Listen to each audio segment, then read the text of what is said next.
کہ خواجہ عثمان ہارو مدد کن یا معین الدین چشتی، مدد کن یا معین الدین چشتی، مدد کن یا معین الدین چشتی، آمین۔ ذوی الاحترام سادات کرام، علماء اعظام، حاضرین محفل، عزت ماں، پردہ نشین ماں اور بہنوں، السلام علیکم ورحمۃ اللہ وبرکاتہ۔ انتہائی عقیدت و محبت کے ساتھ اپنے اور ساری کائنات کے مرکز عقیدت، انیس بے کساں چارہ ساز درد مندہ، ہم غریبوں کے غم گسار، ہم فقیروں کی ثروت، شہر یار ارم، تاجدار حرم، نوبہار شفاعت، شب اسرا کے دولہا، نوشے بزم جنت، دانائے سبل، مولائے کل، ختم الرسل، خسرو خوباں، سیاح لامکاں، وجہ کن فکاں، در اللہ المکنون، سر اللہ المخزون، عالم ما کانا وما یکون، آب و گل انبیاء، جان و دل اصفیاء، مطلع ہر سعادت، مقطع ہر سیادت، حضور احمد مجتبی محمد مصطفیٰ، ارواحنا فدا صلی اللہ تعالی علیہ وآلہ وسلم کی بارگاہ اقدس و انور میں جس طریقے سے میں پڑھا ہوں آپ بھی میرے ساتھ مل کر بآواز بلند پڑھیں۔ الصلاة والسلام علیک یا رسول اللہ، السلام علیک یا رسول اللہ، الصلاة والسلام علیک یا نبی اللہ، الصلاة والسلام علیک یا حبیب اللہ، وعلی آلک و اصحابک یا نور اللہ، صلی اللہ تعالی علیہ وسلم۔ سرور کہوں کہ مالک و مولا کہوں تجھے، سرور کہوں کہ مالک و مولا کہوں تجھے، باغ خلیل کا گل زیبا کہوں تجھے، حرما نصیب ہوں تجھے، امید گہ کہوں، جانے مراد کانے تمنا کہوں تجھے، مجرم ہوں اپنے عفو کا سامہ کروں شہا، مجرم ہوں اپنے عفو کا سامہ کروں شہا، یعنی شفیع روز جزا کا کہوں تجھے، صبح وطن پہ شام غریباں کو دو شرف، صبح وطن پہ شام غریباں کو دو شرف، بے کس نواز کے صبح والا کہوں تجھے، اللہ رے تیرے جسم منور کی تابشیں، اللہ رے تیرے جسم منور کی تابشیں، اے جانے جاں میں جانے تجلا کہوں تجھے، اور کہہ لے گی سب کچھ ان کے ثنا خواں کی خاموشی، کہہ لے گی سب کچھ ان کے ثنا خواں کی خاموشی، چپ ہو رہا یہ کہہ کے میں کیا کیا کہوں تجھے، لیکن رضا نے ختم سخن اس پہ کر دیا، لیکن رضا نے ختم سخن اس پہ کر دیا، خالق کا بندہ خلق کا آقا کہوں تجھے۔ آج کی یہ محفل مدرسہ اہل سنت تعلیم القرآن کی سالانہ اجلاس کے موقع پر منعقد ہے، اور مجھ سے پیشتر آپ نے مجھ سے بہت بڑے بڑے خطبہ علماء سے خطابات سماعت فرما لیے ہیں، اور مجھے جس عنوان کے حوالے سے حکم دیا گیا ہے اس کے مطابق میں نے قرآن مقدس کی بڑی مشہور و معروف آیہ کریمہ کی تلاوت کرنے کا شرف حاصل کیا ہے۔ میرا اللہ اس کے متعلق مجھے حق کہنے اور آپ تمامی حضرات کو حق سن کر اس پر عمل کرنے اور اسے عام کرنے کی توفیق عطا فرمائے۔ کوچے اب کوئی بیان کا نہ وقت ہے نہ ٹائم ہے، رات کا آخری پہر شروع ہو چکا ہے، لیکن آپ کا ذوق اگر سلامت رہا تو انشاءاللہ کچھ باتیں عرض کرنے کی سعادت حاصل کی جائے گی۔ میرے آقا صلی اللہ علیہ وآلہ وسلم کے دیوانوں اس وقت پوری دنیا گناہوں کے دلدل میں ڈوبتی جا رہی ہے، پوری دنیا کو گناہوں کی لپیٹ میں لے لیا گیا ہے۔ ہمارے مفکرین آج سے چند سالوں پہلے یہ تقریر کرتے تھے کہ گناہ ہمارے دروازوں پر دستک دے رہے ہیں، لیکن آج حالت یہ ہو گئی ہے کہ گناہ ہمارے دروازوں پر صرف دستک نہیں دے رہے ہیں بلکہ گناہ ہمارے گھروں کے اندر داخل ہو چکے ہیں، گناہ ہمارے شبستانوں میں داخل ہو چکے ہیں۔ کل تک انسان گناہ کرنے کے لیے گناہوں کے اڈوں پر جایا کرتا تھا، لیکن اب ہمارے گھر خود گناہوں کے اڈے بن چکے ہیں۔ وہ کون سا گناہ ہے، وہ کون سے جرائم ہیں جو مسلمانوں کی سوسائٹی کے اندر موجود نہیں، جو مسلمانوں کے گھروں کے اندر موجود نہیں؟ میرے پیارے آقا صلی اللہ علیہ وآلہ وسلم کے پیارے دیوانوں، شراب نوشی آج ہمارے معاشرے کا طرح امتیاز بن چکی ہے۔ جوؤں کے اڈے اب دور تک جانے کی ضرورت نہیں بلکہ مسلمانوں کے محلے خود جوا کے اڈے ہو چکے ہیں۔ مسلمانوں کی بستیوں کے اندر گانجا اور چرس اس طریقے سے فروخت ہوتی ہے جیسے کبھی کسی کے دکان پر دودھ فروخت ہوا کرتا تھا۔ آج حالت یہ ہے، زنا کے مناظر دیکھنا، اللہ اکبر۔ کل تک جو بیٹی اپنے باپ کے سامنے آنے کی ہمت نہیں کرتی تھی، دنیا نے وہ بدترین دن ہمیں دکھائے ہیں کہ بیٹی اپنے باپ کے بازو میں بیٹھ کر کے اسکرین پر جو وہ زنا کے مناظر دیکھ رہی ہے، بیٹا اپنی ماں کے بازو میں بیٹھ کر کے زنا کے مناظر دیکھ رہا ہے۔ صورتحال یہ ہو چکی ہے میرے پیارے آقا صلی اللہ علیہ وسلم کے پیارے دیوانوں، پورا معاشرہ جو ہے گناہوں کی لپیٹ میں ہے، پورا معاشرہ گناہوں کے دلدل میں ہے۔ ایسے ماحول کے اندر اس قوم کا ایک شریف انسان یہ تصور کرتا ہے کہ اپنی قوم کو گناہ سے بچائے کیسے، اپنی قوم کو بے حیائی سے بچائے کیسے، اپنی قوم کو بدکاری سے بچائے کیسے۔ میرے پیارے آقا صلی اللہ علیہ وآلہ وسلم کے دیوانوں، اور حد تو یہ ہے اب تو حکومتیں جو ہے وہ عیاشیوں کو فروغ دینے کے لیے، دنیا کے صاحب اقتدار، دنیا کے اہل اقتدار اور یانیت کو فروغ دینے کے لیے ایڈی چوٹی کا زور لگا رہے ہیں۔ ایسے پرفتن ماحول کے اندر، ایسے بدترین ماحول کے اندر ہم اپنی قوم کو گناہوں سے کیسے بچا سکتے ہیں؟ بالخصوص دو گناہوں کو باضابطہ طور پر عام کرنے کی زیادہ تر کوشش کی جا رہی ہے۔ ایک تو شباب ہے اور دوسرا شراب ہے۔ شراب و شباب کو ہمارے معاشرے میں فروغ دینے کی کوشش کی جا رہی ہے، اس لیے کہ یہ دونوں نشہ اتنے بدترین ہے کہ جب کسی معاشرے کے اندر یہ دونوں چیزیں عام ہو جاتی ہیں، ایک تو شراب اور دوسرا شباب، تو وہ معاشرہ پھر تباہی کی دہلیز پر پہنچ جاتا ہے، تباہی کے دہانے پر پہنچ جاتا ہے۔ میرے پیارے آقا صلی اللہ علیہ وآلہ وسلم کے پیارے دیوانوں، ایسے حالات کے اندر کیا کیا جائے؟ اللہ اللہ، میرے آقا صلی اللہ علیہ وسلم کے دیوانوں، ایک نشہ ہے شراب کا اور ایک نشہ ہے شباب کا۔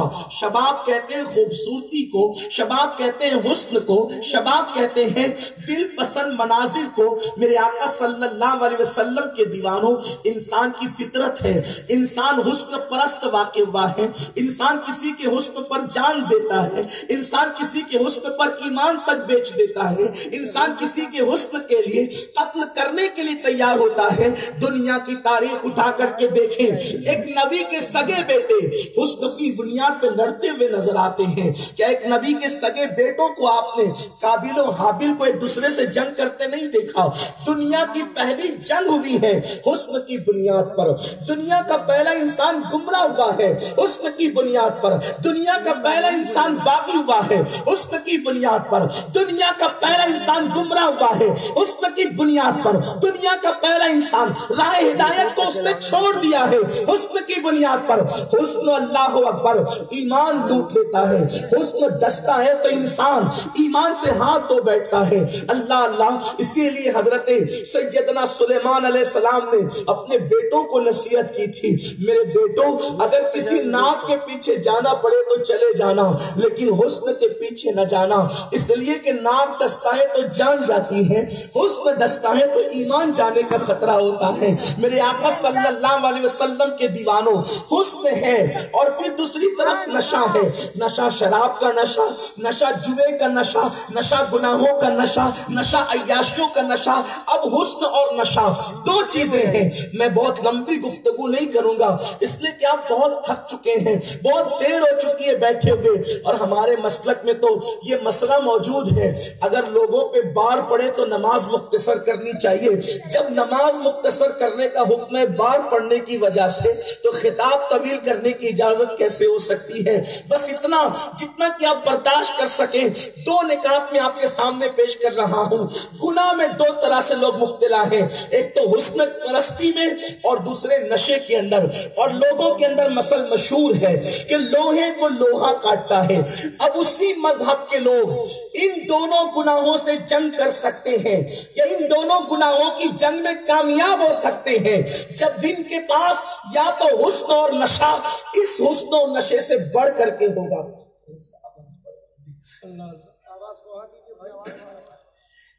اس جنگ کے اندر گناہ کی جنگ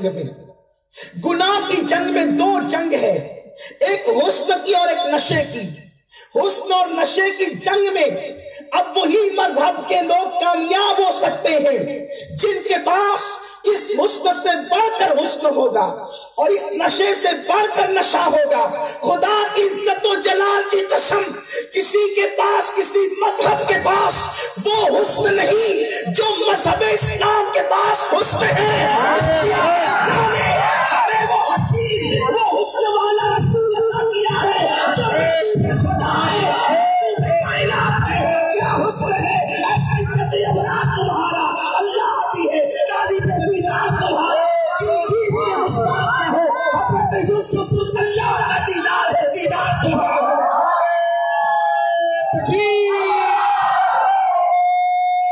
رسالت حسن مصطفیٰ، فیضان مصطفیٰ، حضور سید امین القادری قبلہ مدد اللہ النورانی۔ دنیا کے سارے عیاشوں کو میں چیلنج کر کے کہتا ہوں، لا وہ حسن دنیا کی مارکیٹ میں جو ہمارے پاس حسن مصطفیٰ کی شکل میں موجود ہے۔ اس لیے ہم امید نہیں، ہم مایوس نہیں کہ اگر کوئی حسن لا کر میرے جلال کو گمراہ کرے گا تو ہم حسن مصطفیٰ کو پیش کر دیں گے۔ جس کی نگاہوں میں حسن مصطفیٰ بسا ہوگا وہ کسی کے حسن پر کبھی ایمان کا سودا نہیں کر سکتا، اس لیے کہ ہمارے پاس حسن مصطفیٰ موجود ہے۔ لیکن کوئی بیان تو کرے حسن مصطفیٰ۔ اب دنیا میں فرسودہ تقریروں کی ضرورت نہیں ہے، دنیا میں اس حقیقت کی ضرورت ہے کہ مصطفیٰ جان رحمت کا حسن پیش کرے۔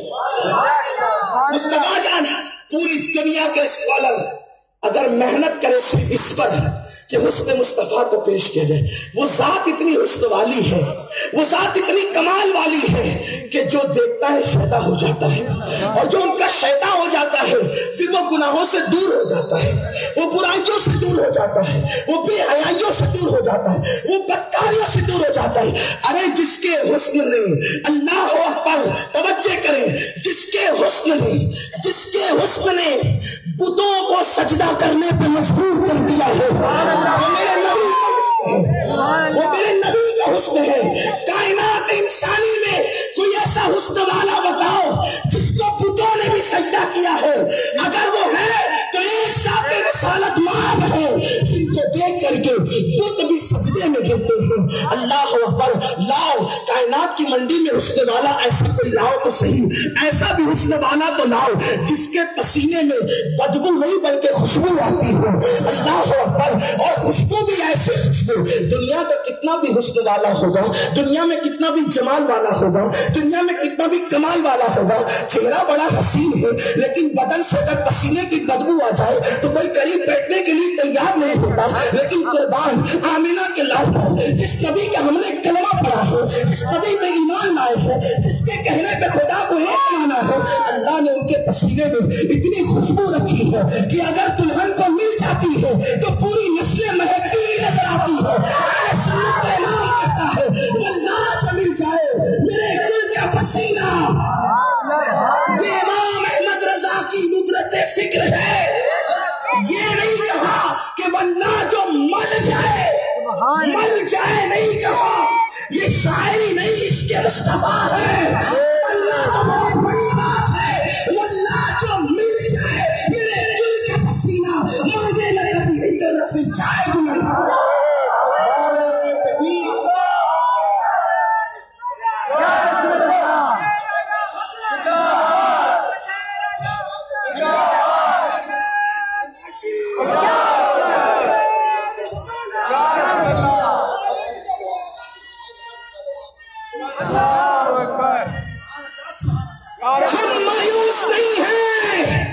اس لیے کہ ہمیں پتا ہے کہ دنیا کا جو بھی حسن آئے گا وہ حسن مصطفیٰ کا مقابلہ نہیں کر سکتا.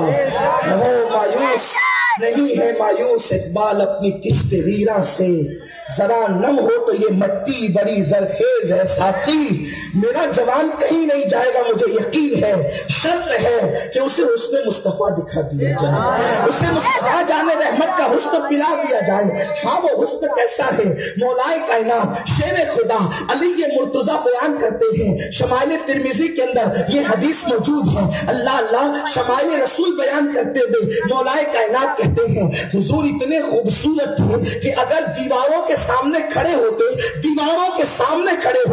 تو حضور کا کے چہرے کے اندر، حضور کے رخسار میں دیوار کا عکس نظر آتا. یعنی آئینے میں جیسے آپ عکس دیکھتے ہیں حضور کے رخسار میں دیوار کا عکس نظر آتا تھا. اللہ اکبر. امام ترمذی لکھ رہے ہیں، حضرت مولائے کائنات بیان کر رہے ہیں حضور کے حسن کا عالم یہ تھا اگر سورج کے سامنے کھڑے ہو جائیں تو سورج شہر رسول اللہ کے چہرے میں تیرتا ہوا نظر آتا تھا، چاند حضور کے رخسار میں تیرتا ہوا نظر آتا تھا. اللہ نے محبوب کو حسن کیا عطا کیا تھا؟ اللہ اللہ شاہ عبد الرحیم، اللہ اللہ شاہ عبد الرحیم محدث دہلوی نے خواب دیکھا. اس روایت کو، اس حکایت کو، اس واقعے کو جناب شاہ ولی اللہ محدث دہلوی نے در ثمین کے اندر نقل کیا ہے. در ثمین میں شاہ صاحب لکھتے ہیں کہ شاہ عبد الرحیم میرے والد نے رسول پاک کو خواب میں دیکھا اور عرض کیا یا رسول اللہ میرے ماں باپ آپ پہ قربان، آپ زیادہ خوبصورت ہیں یا جناب یوسف زیادہ خوبصورت ہے؟ یہ کون لکھ رہا ہے؟ شاہ ولی اللہ لکھ رہے ہیں. شاہ عبد الرحیم جو ان کے والد ہیں انہوں نے خواب میں دیکھ کر پوچھا آقا آپ زیادہ خوبصورت ہیں یا جناب یوسف؟ میرے آقا نے کہا عبد الرحیم میرے حسن کا صرف ایک حصہ حضرت یوسف کو دیا گیا اور میرے پاس تو مکمل حسن ہے، ایک حصہ یوسف کے پاس ہے. تو شاہ عبد الرحیم کوئی معمولی آدمی نہ تھے، بہت بڑے محدث تھے، محدثوں کے باپ ہے، خود بھی محدث ہے. اللہ اکبر. جن کے بیٹوں میں دو بندے مجدد ہوئے ہیں، ایک تو شاہ ولی اللہ خود بھی ہے، ایک تو شاہ عبد العزیز خود بھی ہے، یعنی مجددوں کے باپ ہے شاہ عبد الرحیم محدث دہلوی رحمت اللہ علیہ. کہتے ہیں یا رسول اللہ جب یوسف علیہ السلام کو ایک حصہ ملا تو لوگ حضرت یوسف کو دیکھ کر، ان کے حسن کو دیکھ کر بے ہوش ہو جاتے تھے، کچھ لوگ مر جاتے تھے. لیکن آقا آپ کو دیکھ کر کوئی بے ہوش نہیں ہوتا، آپ کو دیکھ کر کوئی مرتا نہیں. اللہ کے رسول نے فرمایا ہاں ہاں یوسف کو بے پردہ بھیجا تھا اور مجھ پر اپنی غیرت کے پردے ڈال کر کے بھیجا. اس لیے کوئی دیکھ کر مرتا نہیں، اس لیے کوئی دیکھ کر بے ہوش نہیں ہوتا، اس لیے کہ دکھا کر بے ہوش کرنا تو سب کو آتا ہے. اللہ اکبر. دین دکھائے بے ہوشوں کو ہوش میں لانا یہ حسن مصطفیٰ کا کمال ہے. نعرہ تکبیر، نعرہ رسالت، جشن دستار حفظ القرآن، مدرسہ اہل سنت تعلیم القرآن. حضور کتنے خوبصورت تھے، حضور کتنے حسن والے تھے. جس نے دیکھا حضور پہ شیدا ہو گیا.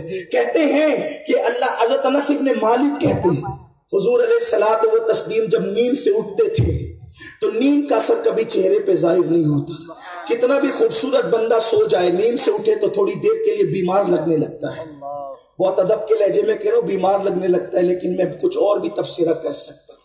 اس لیے کہ منبر رسول ہے، یہاں جذبات سے زیادہ ہوش سے بات ہونی چاہیے. یہ بات یہاں جذبات سے زیادہ، وہ ہوش نہیں، وہ جوش نہیں جو ہوش کھو دے. اس لیے بہت ذمہ دار منبر ہے، یہ بہت ذمہ دار منبر ہے، یہاں ذمہ داری والی بات ہونی چاہیے. تو اس لیے میں تھوڑا سا چھوٹا موٹا سا کچھ شاعر بھی ہوں تو اپنے لب و لہجے میں کچھ عکاسی بھی کر سکتا ہوں کہ نیند سے اٹھنے کے بعد بندہ لگتا کیسے ہے، لیکن نہیں کروں گا. اگر کرتا تو میں یوں کرتا، اگر کرتا تو یوں کرتا کہ اگر بال بڑے ہوں تو ایسا لگتا ہے کہ جیسے چڑیا کا اجڑا ہوا گھونسلہ. بال بڑے ہوں کسی خوبصورت کے اور وہ نیند سے اٹھے تو یوں لگے کہ جیسے کسی چڑیا کے گھونسلے کو کسی باز نے لوٹ لیا ہو. اس کا وجود یوں لگتا ہے اور چہرہ ایسے لگتا ہے کہ جیسے کوئی کمل جو ہے کسی بدتمیز کے ہاتھوں تلے مسلنے کے بعد مرجھا دیا گیا ہو. انسان کا چہرہ نیند سے اٹھنے کے بعد یوں لگتا ہے کتنا بھی خوبصورت ہو, کتنا بھی حسین و جمیل ہو, اور جسے شاعر نے خوبصورت, جسے قدرت نے خوبصورت بنایا وہ ایسا لگتا ہے, تو جسے شاعر خوبصورت بنائے پھر وہ کیسا لگتا ہوگا. اس لیے کہ شاعر کا بنانا تو کیسا بنانا ہوتا ہے, شاعر پتہ نہیں کب کسی کو کیا بنا دے, لیکن اللہ اگر قدرت کسی کو واقعی خوبصورت بنائے تو نیند سے اٹھنے کے بعد چہرہ ایسا لگتا ہے, زلفیں بکھر جاتی ہے, چہرہ بیماروں کی طرح لگتا ہے, آنکھوں میں کیچڑ نظر آنے لگتا ہے, منہ میں بدبو سے پیدا ہو جاتی ہے. انس ابن مالک کہتے ہیں اللہ کی عزت کی قسم حضور جب نیند سے اٹھتے تھے کبھی نیند کا اثر ہم نے چہرے پہ نہیں دیکھا, کبھی نہیں دیکھا.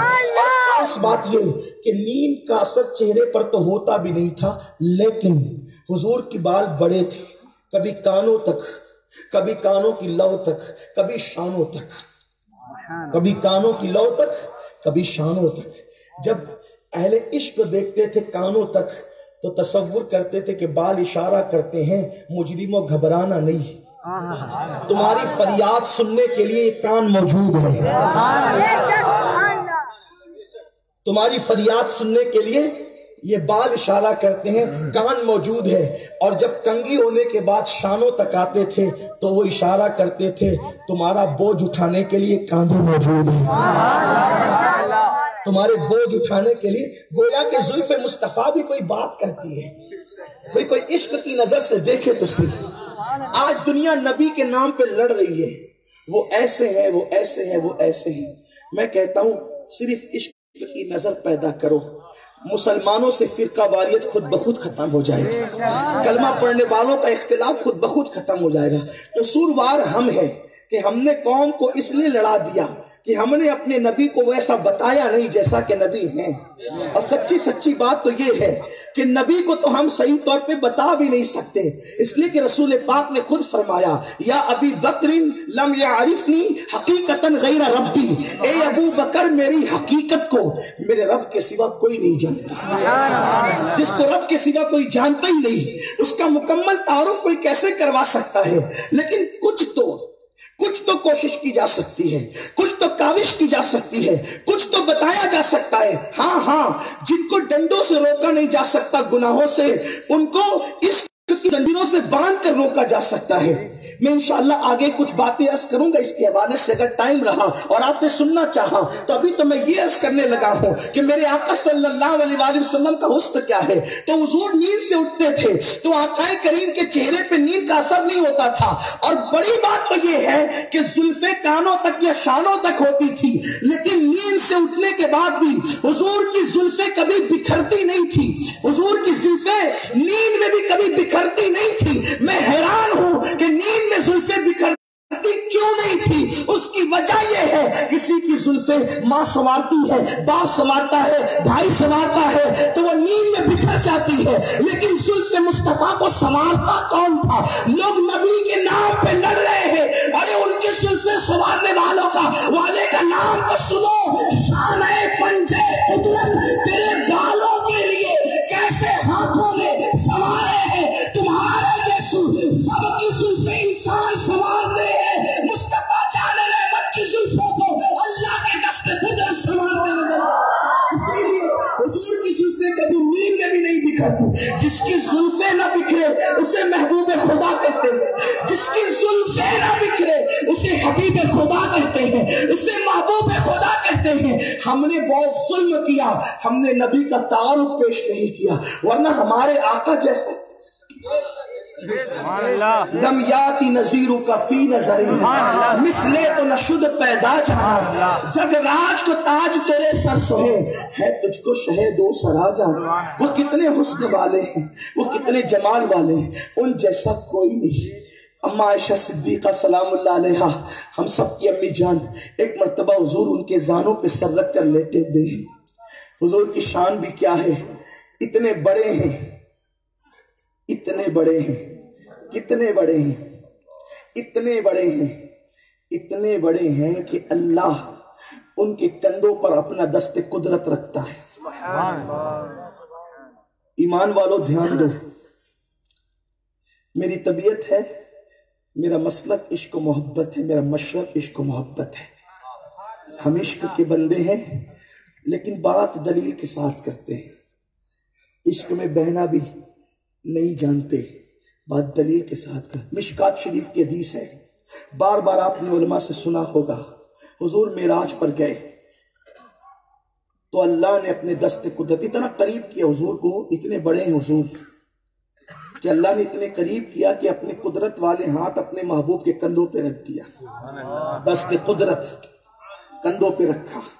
اس روایت کو استاذ زمن نے بھی لکھا ہے, معراج کے باب میں استاذ زمن نے بھی لکھا ہے. مولانا حسن بریلوی صاحب, اعلیٰ حضرت کے والد, اعلیٰ حضرت کے برادر بزرگوار مولانا حسن بریلوی علیہ الرحمہ نے بھی لکھا ہے. اور بات کیا ہے, کتنے بڑے ہیں حضور. اللہ اپنا دست قدرت رکھتا ہے کس پر؟ محبوب کے کندھوں پر.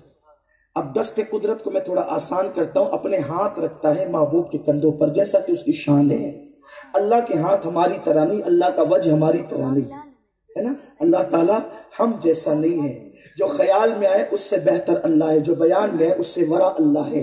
اللہ کو اپنے پہ, جب رسول اللہ کو اپنے پہ قیاس کرنا بے ادبی ہے تو اللہ کو اپنے پہ قیاس کرنا کون سا ادب ہو سکتا ہے؟ اس لیے سنیوں کی محفل میں دست قدرت کو اللہ کے ہاتھ کہہ دینا میں کوئی معیوب نہیں سمجھتا, کیونکہ سنی تو جب نبی کو اپنے اوپر قیاس نہیں کرتے تو خدا کی تو بات ہی بہت بلند ہے نا. یہ بات ہے. تو دست قدرت اللہ نے اپنے قدرت والے ہاتھ. اچھا ایک بات یہ ہے, قدرت والے ہاتھ حضور کے کندھے پر اللہ نے رکھے, اپنے ہاتھ رکھے حضور کے کندھے پر, لیکن حضور علیہ الصلوۃ والتسلیم پر کوئی بے ہوشی طاری نہیں ہوئی. حضور زمین پہ نہیں آئے, حضور گرے نہیں, بلکہ کہتے ہیں کہ اللہ نے جو دست قدرت میرے کندھوں پہ رکھا تو اس کی ٹھنڈک میں آج تک محسوس کر رہا ہوں. وہ کتنے بڑے ہیں, میں وہ روایت پڑھوں گا, لیکن بتانا چاہتا ہوں حضور بڑے کتنے ہیں. حضور بازار میں حضور کو چلتا دیکھ کر اپنی طرح مت سمجھنا, سیدہ فاطمہ کو گود میں کھلاتے ہوئے دیکھ کر اپنی طرح مت سمجھنا. وہ بڑے کتنے ہیں, آپ تقابل کسی کا بھی نہیں کر سکتے. حضرت موسیٰ پردوں کے پیچھے سے, 70,000 پردوں کے پیچھے سے ایک جھلک دیکھ کر بے ہوش ہوتے ہیں, اور وہاں بے پردہ خدا کو دیکھا جا رہا ہے, اور اتنے قریب سے کہ اللہ نے اپنے ہاتھ بھی ان کے کندھوں پہ رکھ دیے دست قدرت. اور حضور کہتے ہیں کہ وہ ٹھنڈک جو اللہ کے ہاتھوں کی دست قدرت کی ہے میں اپنے سینے میں آج تک محسوس کر رہا ہوں. اور اس ٹھنڈک کا اثر یہ ہے کہ جب اللہ نے اپنے قدرت والے ہاتھ میرے کندھوں پہ رکھے تو جو کچھ ہو چکا تھا وہ بھی میں نے جان لیا, اور جو کچھ ہونے والا تھا وہ بھی میں نے جان لیا. 70,000 پردوں کے پیچھے سے موسیٰ علیہ السلام ایک جھلک دیکھ کر اپنے آپ کو بھول جاتے ہیں, اور حضور دست قدرت کندھوں پہ رکھنے کے بعد بھی بھولتے نہیں ہیں, بلکہ جو ہو چکا وہ بھی حضور کو پتا چل جاتا ہے, جو ہونے والا ہے وہ بھی حضور کو پتا چل جاتا ہے. لیکن سنیوں, میری قوم کے جوانوں, بتانا اتنا چاہتا ہوں, حدیث کا لطف لو, لذت لو. اللہ نے اپنے دست قدرت رکھے, یعنی حضور کے کندھوں پہ اپنے ہاتھ رکھے. صرف سمجھانے کو کہہ رہا ہوں, ملانے کو نہیں. کوئی کسی کے کندھے پہ ہاتھ کب رکھتا ہے؟ کوئی کسی کے کندھے پہ ہاتھ کب رکھتا ہے؟ دیکھو, کسی سے دوستی ہوئی نہیں, جیسے ہمارے ناظم صاحب ہیں, ہمارے سید صاحب ہیں, ہمارے مولانا مدثر صاحب ہیں, جو بھی, سب کے نام نہیں جانتا ہے نا, دوستی بھی نہیں. لیکن ابھی تو اور میں باقی ہے, ابھی اجنبیت کی دیواریں, دوستی ہو گئی ہے لیکن کچھ تکلفات باقی ہیں. تو کندھے پہ ہاتھ رکھنے سے ڈر لگتا ہے. کیوں؟ اگر بڑا ہوا تو لوگ کہیں گے اتنا بے ادب ہو گیا امین القادری کہ بڑوں کے کندھے پہ ہاتھ رکھتا ہے, اس کی اوقات یہ ہے. اور اگر کسی چھوٹے کے کندھے پہ رکھ دیا تو لوگ کہیں گے کہ یہ غیر معیاری آدمی ہے, اس کا کوئی بھروسہ ہی نہیں ہے, کسی کے بھی کندھے پہ ہاتھ رکھ کے چل دیتا ہے. بات تو یہی ہے نا, نہ چھوٹے کے کندھے پہ رکھے تو غیر معیاری ہو جائے, اور بڑے کے کندھے پہ رکھے تو بے ادب کہلائے. قدرت نے کسی کے کندھے پہ اپنے دست قدرت نہ رکھے, اپنے ہاتھ نہ رکھے, اس لیے کہ ہاتھ اس کے کندھے پہ رکھے جاتے ہیں جس سے تو اور میں کا معاملہ ختم ہو جاتا ہے, دوئی کا تصور ٹوٹ جاتا ہے. اجنبیت کی پوری دیوار گر جاتی ہے، جس سے سارے تکلفات ختم ہو جاتے ہیں. دوستی میں اتنی بے تکلفی ہو جاتی ہے کہ تو میں ہو جا اور میں تو ہو جا. جناب خسرو کا وہ شعر ہے، میں اس کی طرف نہیں جاتا، لیکن یہ ابھی صرف مثال دے رہا ہوں، ملانے کو نہیں کہہ رہا ہوں، صرف سمجھانے کو کہہ رہا ہوں، صرف سمجھانے کے لیے کہہ رہا ہوں. جب تک دوستی میں ہاتھ کندھے پہ اس وقت رکھے جاتے ہیں جب ساری بے تکلفیاں اور اجنبیت اور سارے فاصلے ختم ہو جاتے ہیں، تو تب انسان جو بہت گہرا دوست ہوتا ہے، گہرا دوست تو لوگوں کو دوستی بتانے کے لیے پھر چھوٹے بڑے کی فرق تفریق کو نہیں کرتا، بلکہ کوئی کتنا بھی چھوٹا ہو اس کے کندھے پہ ہاتھ رکھ کے لوگوں کو بتانا چاہتا ہے کہ میرے اور اس کے اندر تعلق کتنا گہرا ہے، تو کندھے پہ ہاتھ رکھ کے کہتا ہے او چل یار ذرا کہیں سے گھوم کر کے آئیں گے. یہی تو ہوتی ہے. تو کندھے پہ ہاتھ رکھ کر کسی بڑے کو ہم دیکھتے ہیں تو پتا چلتا ہے خطیب اپنے گھر کا، ادیب اپنے گھر کا، مفتی اپنے گھر کا، محدث اپنے گھر کا، لیکن جس کے کندھے پہ ہاتھ رکھا ہے اس سے یاری بڑی پکی ہے، اس سے یاری بڑی گہری ہے، اس سے یاری بڑی بے تکلفی کی ہے، بلا تمثیل بلا تمثیل بلا تمثیل. مثالوں کو اپنی طرف رکھے، اللہ نے اپنے دست قدرت محبوب کے کندھوں پہ رکھ کے بتا دیا یاری کتنی بے تکلفی کی ہے، محبت کتنی گہری ہے. اور اس کے بعد یہی نہیں بلکہ دست قدرت کندھوں پہ رکھے کا حبیب چل تجھے بتاؤں کہ میری سلطنت کا بادشاہ کون ہے.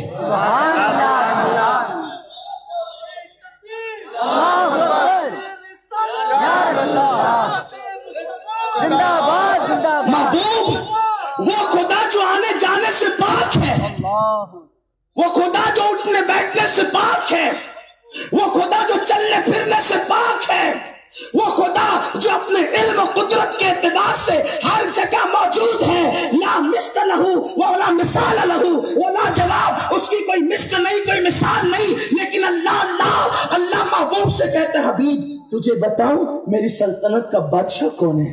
حضور کہتے ہیں کہ اللہ نے مجھے وہاں لے گیا جہاں وہ چاہتے تھے، اور پردے ہٹا کے کہا حبیب دیکھ لے میری سلطنت کا بادشاہ کون ہے. حضور کہتے ہیں جب پردے ہٹے تو دیکھا کہ کوئی اور نہیں تھا، وہاں میں خود موجود تھا. میری سلطنت کا بادشاہ کون ہے دیکھ لی تو وہاں میں خود موجود تھا. حضور مفتی اعظم کہتے ہیں خدا کی سلطنت کا دو جہاں میں کون دولا ہے، تم ہو یہاں تم ہو وہاں تم ہو. اتنے بڑے ہیں کہ اللہ اپنی شان کے مطابق ان کا استقبال کرے، اتنے بڑے ہیں کہ اللہ اپنی شان کے مطابق اپنے ہاتھ ان کے کندھے پہ رکھے. لیکن گھر کی ازدواجی زندگی کا حال یہ ہے کہ حضور اپنا سر ماں عائشہ کے زانوں پہ رکھ کر لیٹ جاتے ہیں. بڑے اتنے ہیں اور گھر کی زندگی اتنی سادہ سی. یہاں تو حال یہ ہے کہ گھر میں داخل ہوتے ہیں تو موچوں پر تاؤ دیتے ہیں، بیوی کو پیر کی جوتی سمجھتے ہیں. لوگ آج قانون پاس کر رہے ہیں کہ عورتیں بھی ناجائز تعلقات قائم کر سکتی ہیں.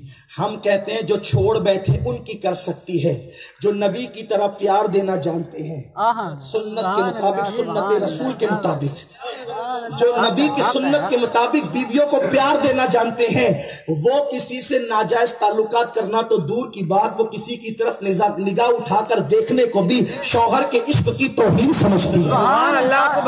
ہمیں فکر نہیں اپنی بیویوں کی، اس لیے کہ ہم بھرپور پیار دیتے ہیں، اور نادان ہم سے زیادہ پیار دینے والا کون ہوگا. فکر تو تمہیں اپنے شیش محلوں کی کرنا چاہیے کہ تم شیش محلوں میں بیٹھ کر، کانچ کے محلوں میں بیٹھ کر، شیش کے محلوں میں بیٹھ کر پتھر پھینک رہے ہو ہمارے مٹی کے گھروں پر. اپنا دیکھو، اس لیے نہیں تمہارے شیش محل چکنا چور نہ ہو جائے. ہم تو مٹی کے گھر میں رہنے والے لوگ ہیں، پہلے تو ٹوٹے گا نہیں، ٹوٹ گیا تو پھر سے تعمیر کر لیں گے. لیکن آپ کے شیش محل کا کیا ہوگا؟ آپ پیار نہیں دیتے، چھوڑ کے آپ بیٹھے ہیں. آپ کی عورتیں بہک سکتی ہے، ہماری عورتیں انشاءاللہ نہیں بہکے گی، اس لیے کہ ہم سے زیادہ پیار بیویوں سے کون کر سکتا ہے. ہم اتنا پیار کرنے والے لوگ ہیں کہ جب بیویاں زندہ ہوتی ہے تو ان کے رخسار کے تل پر ہم سمرقند اور بخارا جیسے شہر بساتے ہیں. ان کی زندگی میں سمرقند اور بخارا جیسے شہر بساتے ہیں، اور جب مر جاتی ہے تو محبت میں تاج محل بناتے ہیں. ہم سے زیادہ بیوی